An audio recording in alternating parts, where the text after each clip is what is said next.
prove that Islam is an Arabian idol rebranded as a religion.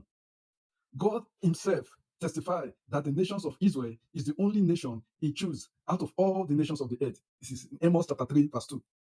God also declares that the nations were all idol worshippers, deeply involved in idolatry. Therefore, we know that every nation on earth, apart from Israel, before Christ came, were serving idols. It is only through Jesus Christ that the nations can be delivered from idolatry. That is why Jesus Christ said he was sending his disciples into every part of the world to preach the gospel in Matthew chapter 28, verse 19 to 20. So as they enter each nation, the people will be turned from idol worship back to God if they believe the gospel.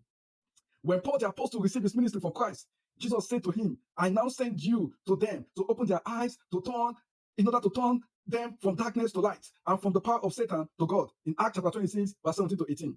This means that every nation on earth before encountering Jesus Christ lived in idolatry and in the kingdom of darkness.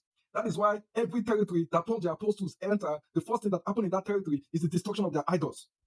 So ask yourself this question: from where did Muhammad receive his revelation? From which God? There is no way he could have encountered the true God without the disciple of Christ being sent to that territory or without the message of Christ being preached, because it was a Gentile nation. They have no history with God. They were not serving the God of Israel, and God was not the God of that nation. Its gods were idols.